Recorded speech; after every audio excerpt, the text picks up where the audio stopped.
বন্ধুরা, busy sports BNG চ্যানেলে স্বাগত। লর্ডসেই কি শেষবারের মতো ভারতের জার্সিতে দেখা যাবে রোহিত শর্মাকে?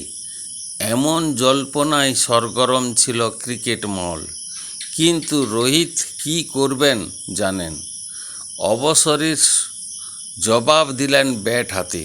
দুরন্ত শতরান করলেন, তবুও শেষ পর্যন্ত জিতাতে পারলেন না ভারতকে।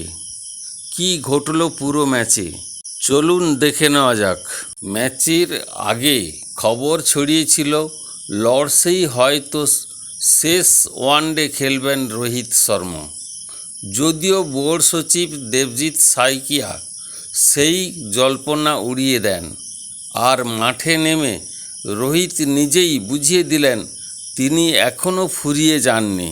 388 রানের বিশাল লক্ষ্য তাড়া করতে নেমে শুরু থেকেই আক্রমণাত্মক ছিলেন রোহিত। জাফরা আর্চার, গ্যাস আটকিনসন, জশ টং এবং সাম ক্যারেন কাউকেই রেয়াত করেননি। মাত্র 110 বলে 138 রানের অসাধারণ ইনিংস খেলেন তিনি। ছিল 17টি 4 এবং 5টি 6।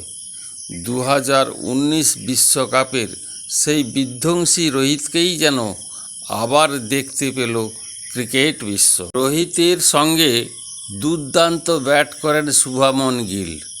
দুজনে প্রথম উইকেটে যোগ করেন 247 রান। শুভমন আউট হলেও ভারতের রান তোলার গতি থামেনি।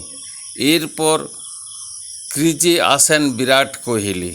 রোহিত ও বিরাট একসঙ্গে সব ফরম্যাট মিলিয়ে 400তম ম্যাচ খেলেন এই ম্যাচে। ভারতীয় ক্রিকেটে এই নজির আগে কেউ গড়তে পারেননি। দুজনে 113 রানের জুটি গড়েন। কোহলিও 60 বলে 73 রানের গুরুত্বপূর্ণ ইনিংস খেলেন, কিন্তু তার আউটের পরই ঘুরে যায় ম্যাচ। কোহলির বিদায়ের পর ঈশান কিষান মাত্র 14 রান করেন। শ্রেয়স আয়ার 0 রানে ফিরে যান। শেষ পর্যন্ত ভারত থামে 360 রানে। ফলে 27 রানে ম্যাচ জিতে সিরিজে নিজেদের নামে করে নেয় ইংল্যান্ড। ইংল্যান্ডের জয়ের নায়ক বেন ড্যাকেট, তিনি করেন দুর্দান্ত 141 রান। জেকব বেথেলের 91, জো রুটের 74 এবং জস বাটলারের 41 রানে ইংল্যান্ড জেতে। 387 3 উইকেটে। জসপ্রীত বুমরাহ চোটের কারণে না থাকায় অন্যতম ভারতের বোলিং ছিল অনেকটাই নিষ্প্রভ।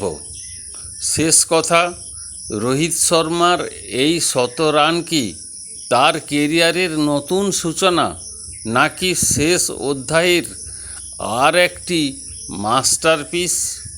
আপনার মতামত অবশ্য কমেন্টে জানান। ভিডিওটি ভালো লাগলে লাইক করুন, শেয়ার করুন এবং ক্রিকেটের সব বড় খবর সবার আগে পেতে আমাদের চ্যানেলটি সাবস্ক্রাইব করতে ভুলবেন না। ভালো থাকবেন, সুস্থ থাকবেন এবং নিজের খেয়াল রাখবেন। জয় হিন্দ।